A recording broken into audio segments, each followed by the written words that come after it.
more difficult decisions that you feel you had to make to get down to? Well, I mean, we're strong in the secondary, and we stayed strong. We kept some additional guys.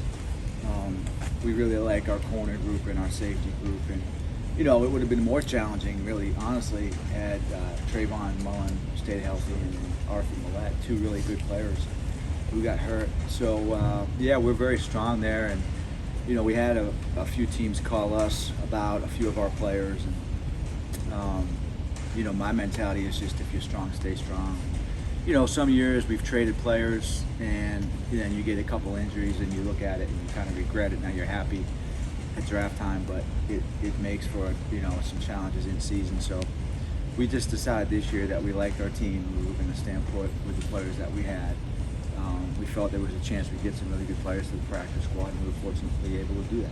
Eric, with the role that carried a third quarterback in the 52-man roster, there are only two quarterbacks. Is that sort of an issue you'll deal with if the issue comes up, or what kind of plan you got in place for that? Well, we have 3 QBs, so heaven forbid we get an injury, and if that happens, then we'll have to adjust the roster. If we get a long-term injury at quarterback, that was an interesting dynamic. The rule passed at the owners' meetings, and then we were notified, I believe, on July 11th that the NFLPA had not agreed to that rule change. So it's a little complicated, I think, especially for teams that potentially drafted the QB in the draft. We didn't find out. We found out so late in the game, but in the end, we have 3 QBs. We just have one in the practice squad, and we have a mechanism for getting that player up if we need to get him up. So I guess the one scenario would be if both QBs got hurt in a game, and we've dealt with that. We've dealt with that for years up until last year. So we'll be ready to go regardless. So Eric, you're happy at your quarterback situation? I think there was a former Raven quarterback who was released earlier today. But you think you're pretty good with what you have there? Well, we have an MVP, so I think we're pretty happy there. With Josh, we have a really experienced guy. He's like having another coach, and he's great with Lamar. The players love him. He's highly respected. He's a talented player. So we love Josh. And with Devin, we have a young player, and he had his moments, and there's certainly, as we've seen with quarterbacks, a lot of things that he can improve on and get better at, and we believe he will. But yeah, we like the room. Doesn't mean that we won't add another guy, which we could do at some point. It's like any position on the team. We'll continue to evaluate and look at players that become available and make decisions based off of that. Eric, with the offensive line, a lot of turnover this offseason. I'm sure it was a big point of emphasis for you guys this offseason. How do you feel about them now compared to going into the offseason? Well, I mean, I think there's a little bit of an unknown just because we haven't played as a unit in games. We've seen it in practice. Tyler, getting hurt early on in camp probably wasn't ideal. We're very excited to get him back.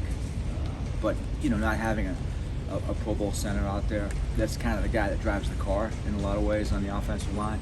He's the guy that typically will adjust the line and works hand in hand with the quarterback on things like protections and stuff. Very important position, and we're blessed to have one of the best guys in the league. I think across the board, we made the decision to start to build up the offensive line with young players. And that was unfortunately, with a salary cap league, you just can't build a team with veterans at every position. If you could, it'd be great.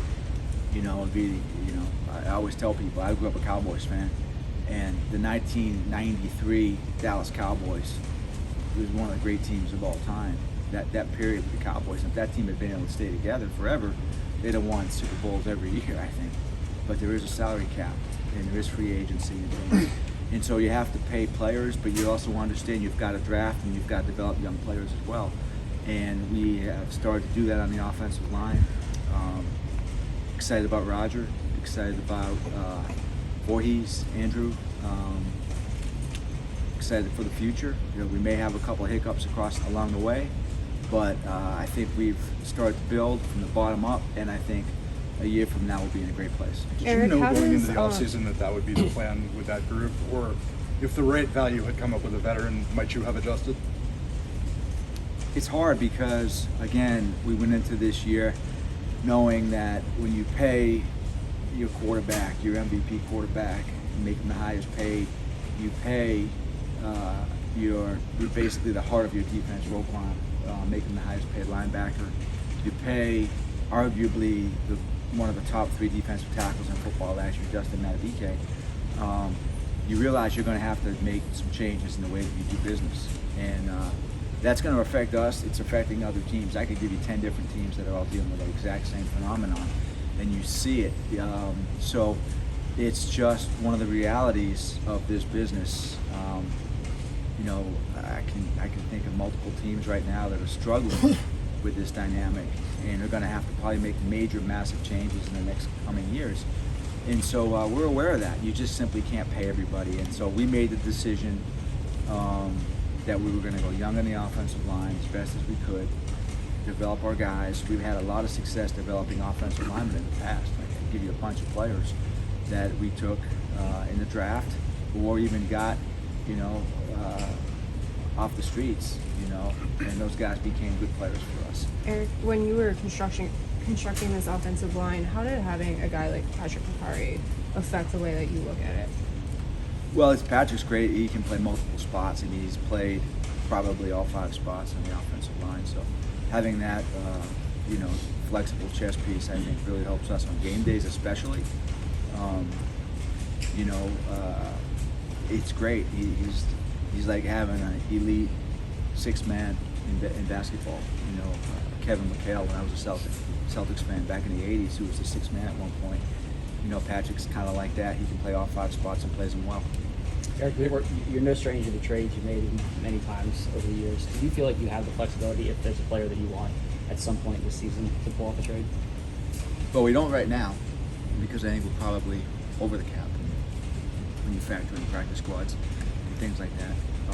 But at some point we will have to make some moves in the coming days and weeks. And we've been planning for all that, you know, so there's a lot of things we'll be able to do. We will be cap compliant, and we will have at least some money to spend if a player is available that we think will help us be the best team we can be. Eric, you've been watching the preseason for a while now. How much value do you get out of watching these games, and do you think we're closer to ending it all and just going to 17 games altogether, or 18 games rather? Oh, I don't know, Jerry. I don't have an opinion on that, but I do think that for us, looking at the practice, I mean, looking at the preseason games is really about looking at the lower end roster players and undrafted free agents and guys like that, and getting a chance to evaluate those guys. You know, we know we're not going to have a chance to look at really the starters and to get much of a feel. It's not like the old days when guys played in the first couple of preseason games, but it's still a great opportunity for us to evaluate the talent on the back end of rosters, to look at those players that we may not know a lot about, to assess those players, to help us, you know, find a couple guys here and there. I mean, I think our pro department, led by George Kokinis and Mark Acevedo, do as good a job as anybody in the NFL. And that's proven every single year. They find players at all different levels of football, and we'll have a chance to, at some point, probably churn our practice squad and find some guys that we think are better than what we have, and those guys will probably help us win some football games. Eric, another undrafted player making a team of Bo grade.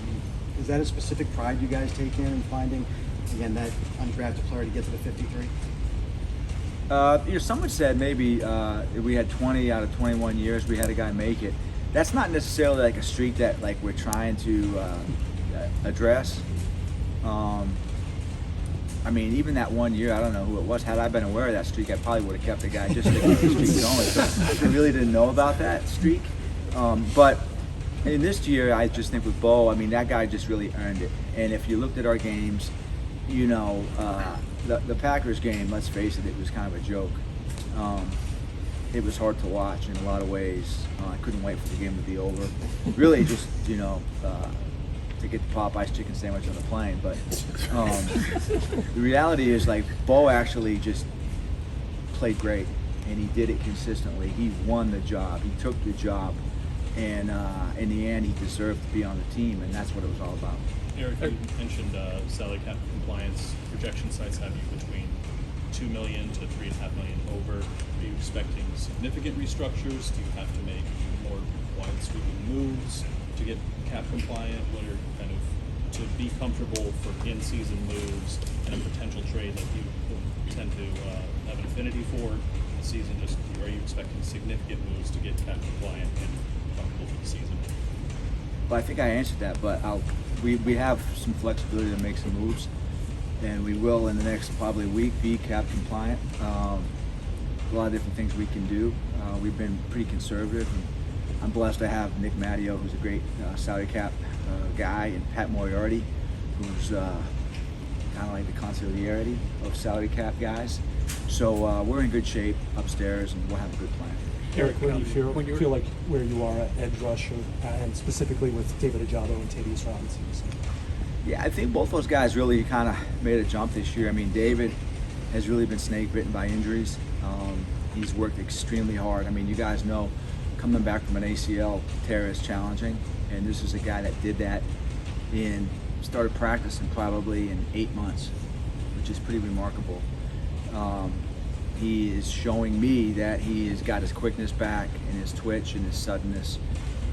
He's playing with heavy hands, and I'm very excited about what he's going to bring to the team this year. And then Tavius is a guy that just keeps getting better. He plays with a passion. He's very, very physical, stout, edge setter. He plays with a relentless energy about him. And I think his best football is on the come, and he's going to be one of these guys that probably a year from now, 2 years from now, we're going to say is one of our better fourth-round picks. Eric, along those lines, I don't think we asked you yet about Adafe and the decision to pick up that fifth-year option. I guess, what have you seen to give him a pretty significant chunk of money for 2025? Well, I'm glad I did from what I've seen. We were kind of betting on the come with him. He's a guy last year, everybody wants to kind of evaluate a player based on just a sack production, which, I get that. That's what we do as fans, but this is a guy that impacts games and played well last year, and we felt like he was going to make another jump, and we've seen it in training camp. We've seen him every day. You guys are out there. You've seen the energy that he plays with, his ability to disrupt and make things happen. And it's never easy when you're talking about a fifth-year option. That's why you see so many fifth-year options not get picked up around the league. I mean, it's kind of surprising when you think about it. We do this for a living, and yet we draft these guys, and then we don't pick up their fifth-year option almost probably half the time, I'm guessing, without any, I don't know the stats on that, but with Adafe, we just felt like this was a guy that has all the tools. He plays hard. He's got a great energy about him. He wants to be good. He's got all the talent to be one of the better guys at this position, and we just decided to make a bet on him, and he was going to do it, and so far I feel really good about it. Okay, Eric, when on you were paper- deciding to make Rashad Bateman a part of the team's future and you were evaluating what you thought can make him a success, how much of that comes down to chemistry with Lamar, and how do you think they can continue building that?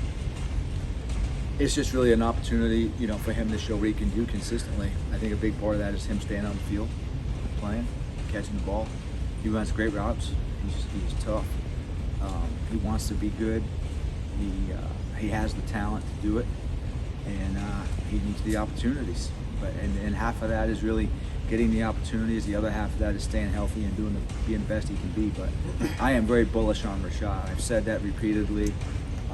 It was a no-brainer for us to extend him, to give him the chance to be what we all know he's going to become. He's a great kid, an awesome guy. I love having him here in the building. He's got a great opportunity, and I believe he's going to show the fans this year what he can be. Eric, on paper, what do you like about the roster that you constructed? We got a lot of guys that love the game. They play hard, relentless. The camaraderie is great. The culture is awesome. These guys really get along well together. And we have a lot of really good young players. And we're going to have more challenges because looking out, in the next couple of years, starting after this season, we're going to have some really, really good players that we can extend.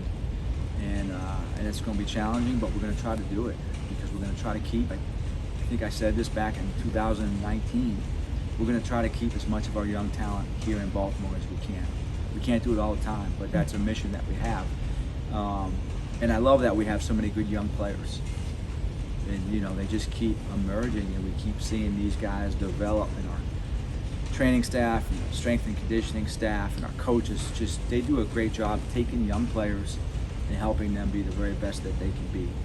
And it's great in one way, but in the other way, it's hard because we can't keep every single player, but we're going to try to keep as many guys as we can. And so I think our future is very bright. Eric, along those lines, Brandon Stevens is going into his 4th year. Is he a guy that you're really watching this year and say, hey, maybe this is somebody I want to have those contract negotiations with this year? Yeah, I mean, Brandon had as good a year last year as anybody on the team, and I love his attitude.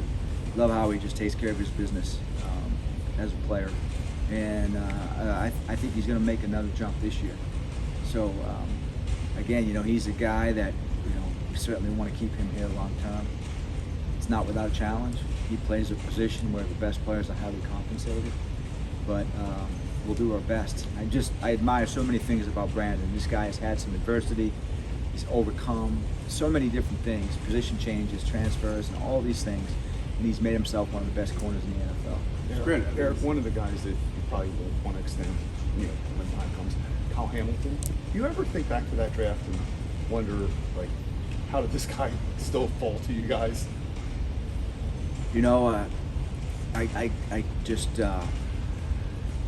I credit Ozzie because it happened to him so many times.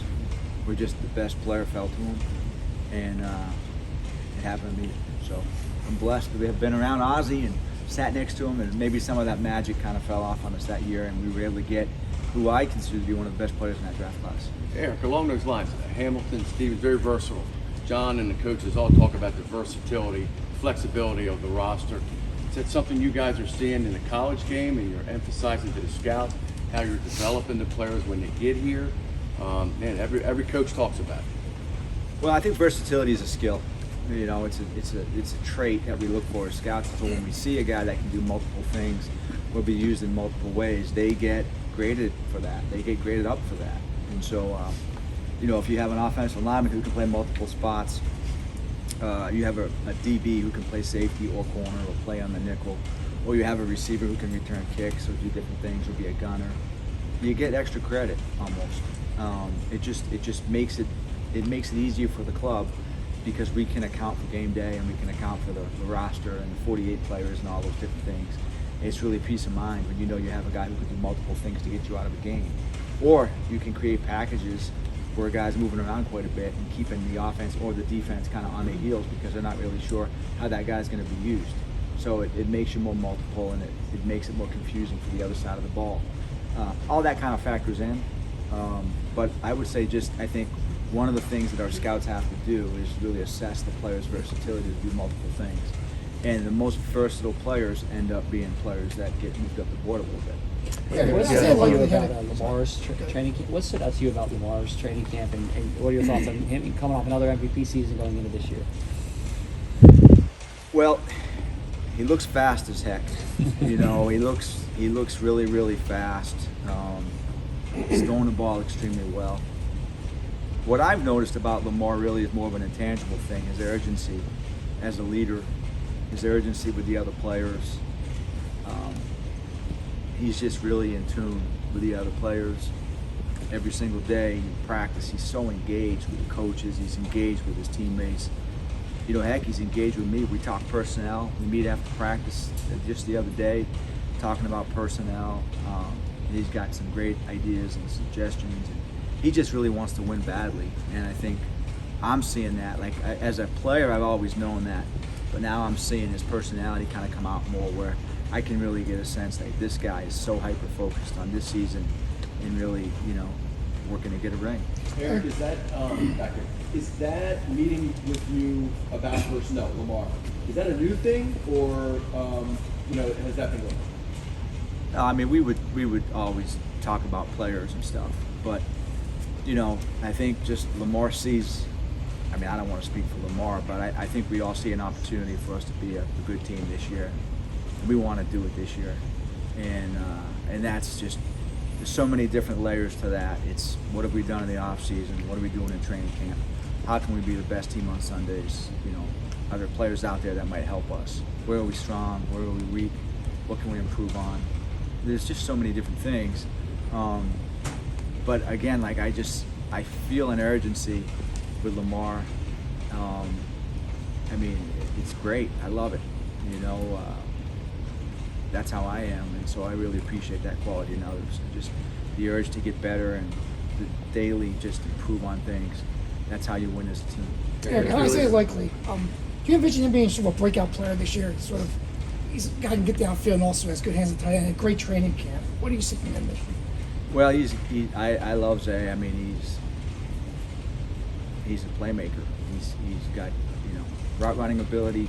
He's similar to a receiver in some ways.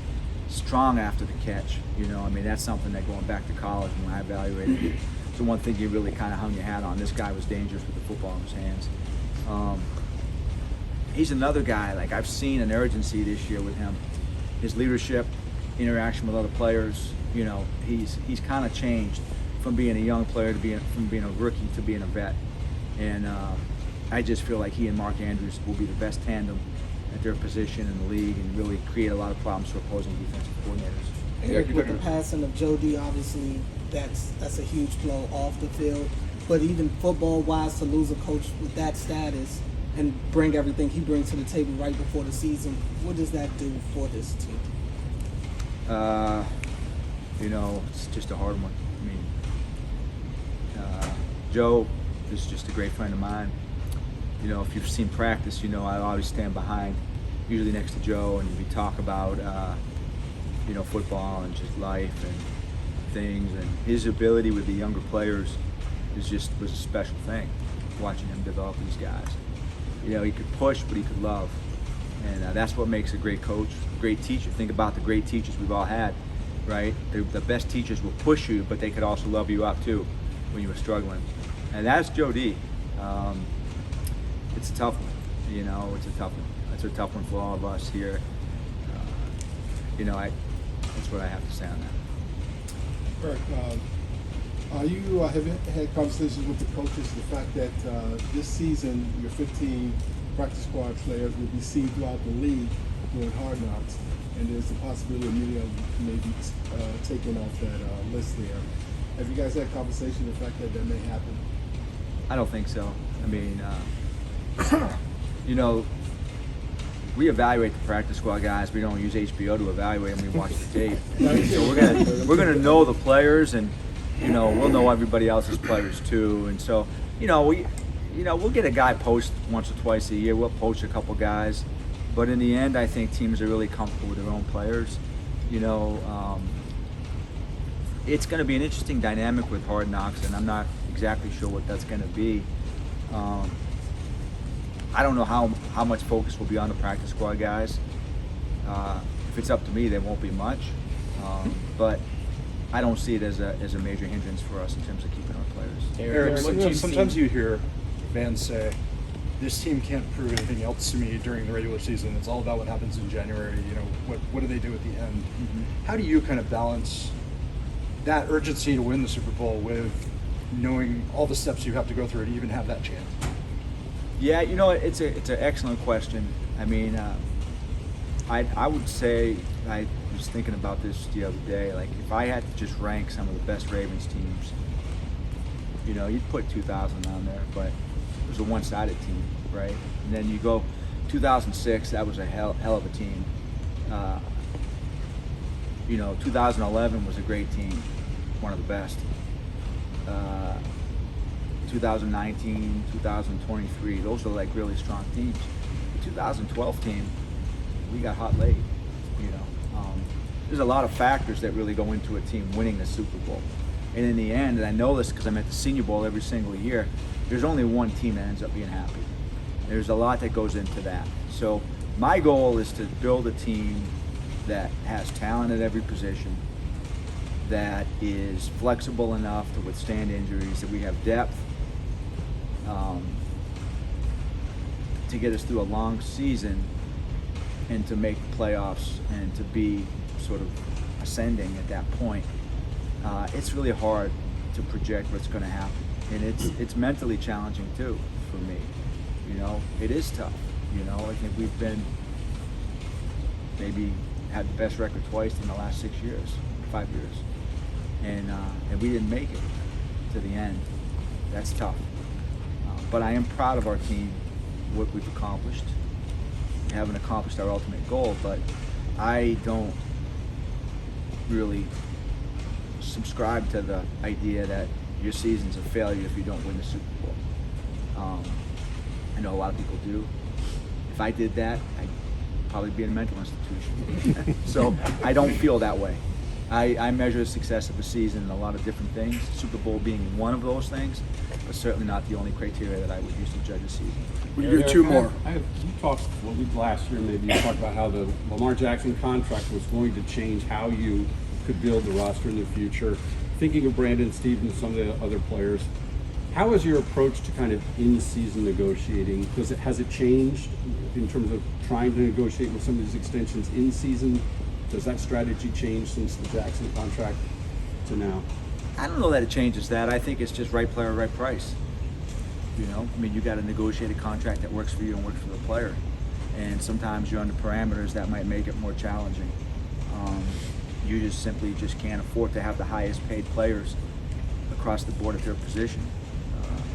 You know, you can have some, but I think if you study the league, you're seeing the impact that it has on rosters and what that means, whether that's holdouts or players getting terminated, quality players getting terminated.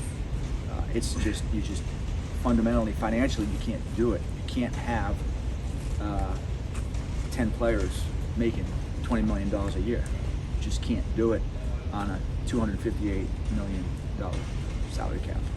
So you have to look at it and have a strategy, and every team operates with a different strategy, how they pay players, what's important for them. We try to be balanced across the board, and we try to pay our best players as much as we can, understanding that sometimes we just can't keep every single player. If we could, the roster would be different, but it's not. We understand that it is challenging sometimes to let really good players leave, but that's the business we're in. At quarterback specifically, like it was pretty obvious that, you know, given Lamar's accomplishments and talent, he was going to reset the quarterback market at the very top. Across the field, it seems like every time a quarterback gets a second contract, they're like the highest paid player ever on the sudden. Do you think that's going to continue to be a reality across the league? You know, because look in the future at the landscape, or at some point is that going to bounce back and people are going to say we can't afford to keep doing this if it's not an MVP kind of guy? Well, we paid Lamar. We made Lamar the highest paid quarterback because we felt he was the best quarterback in the league. He even won an MVP, now 2 MVPs. We're very happy that we did that. Generally speaking, I don't necessarily subscribe to the theory that every time you do a negotiation with a quality player, they need to be the highest paid player at their position. And I think in a lot of cases we haven't done that. It's challenging at times. There is typically an expectation when you negotiate with agents that they want the market to work that way. I think it's up to the club.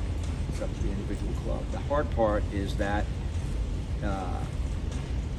when a deal is done, good or bad, that goes into the library of deals that get done, and it's used, good or bad, by clubs and by agents. We try to be responsible with our deals. We try to be respectful of the player's position, but we're going to pay the players what we can't afford to pay the players. We're going to spend most of our money every single year. We're going to be over the cap, cash over cap most years. Now, there's always going to be a day of reckoning. You can't be cash over cap every single year. There's going to have to be a purge at some point. So we understand that. But, you know, I've seen these contracts. Every club has to operate the way they want to operate, you know. We operate the way we're going to operate. And we look out and we know we have a lot of really good players to pay. And every dollar that we can save on a contract is a dollar that we can use on another really good player. And that's my theory. All right, thanks, Eric.